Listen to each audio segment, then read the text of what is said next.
Welcome to Paranormal Nightshift, your home for everything that goes bump in the dark, and your fan stories told right here. Today's story comes from Nicole, and it is titled Agnes. Before we get into tonight's story, I want to let you in on something special. Ever wanted to get a jump on the paranormal action? Crave more chills, more thrills, more unexplained phenomena? Well, now's your chance. Become a member of our Patreon and get exclusive access to our early episodes. That's right, a whole week before anyone else. Not only that, but our Patreon episodes are completely ad-free, so you can dive right into the creepy without any interruptions. But that's not all. Patreon members also get a front row seat to our brand new ebook series, Paranormal Time Traveler.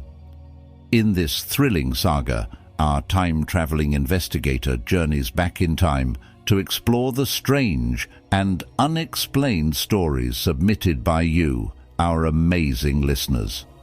So, if you're ready to take your paranormal obsession to the next level, head on over to Patreon and join the Paranormal Nightshift family. You won't want to miss what we have in store for you. Our Patreon link is in the description, or visit patreon.com/Paranormal Nightshift. Now, let's get into tonight's story. The sterile buzz of the fluorescent lights seemed deafening in the 2:13 a.m. quiet. Tuesday night on the dementia ward was usually the witching hour, the time when the veil between sleep and wakefulness thinned for our residents. I just tucked Mrs. Abernathy back into bed after her usual pre-dawn restlessness, the whisper of her papery skin lingering on my hand.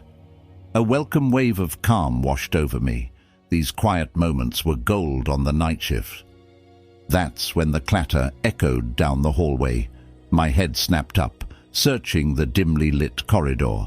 The only usual sound at night was the rhythmic wheeze of Mr. Davis's oxygen machine in room 4, a constant counterpoint to the silence. Then I saw her. Agnes, a frail, stooped figure in a pale blue nightgown and fuzzy slippers, shuffling down the hall propelled by her walker. Her silver hair, neatly braided despite the hour, peeked out from a floral robe. Precariously balanced on the walker's tray was a steaming mug, the delicate china, a stark contrast to the institutional surroundings. A prickle of unease crawled up my spine. New nurses like me were briefed about Agnes during orientation. A sweet old lady with an endearing fondness for chamomile tea, they said, but tragedy had struck a few years back. A fall, a fractured hip, and then nothing. The unease solidified into ice in my gut as Agnes reached the end of the hall. Directly in her path stood the solid oak doorframe leading to the linen closet. Agnes didn't even blink. She simply continued forward, walker and all. I froze, caught between disbelief and a cold dread. It was like a scene from a bad movie, the special effects failing miserably. The walker legs dipped slightly as they passed through the doorway, then reappeared on the other side, perfectly dry, despite the condensation clinging to the teacup.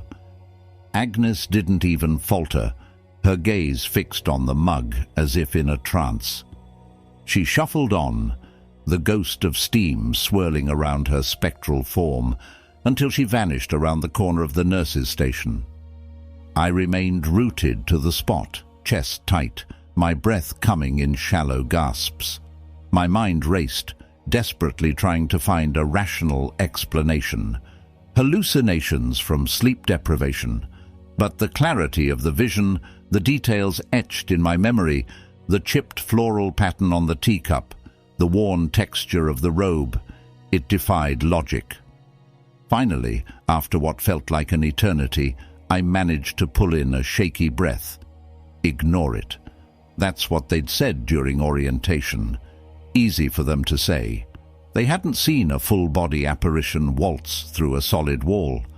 A spectral tea lady, defying the laws of physics.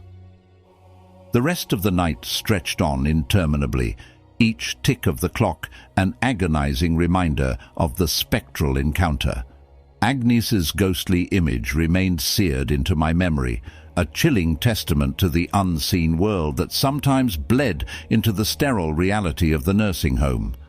It was a night shift I would never forget, a night that forever blurred the lines between the living and the dead.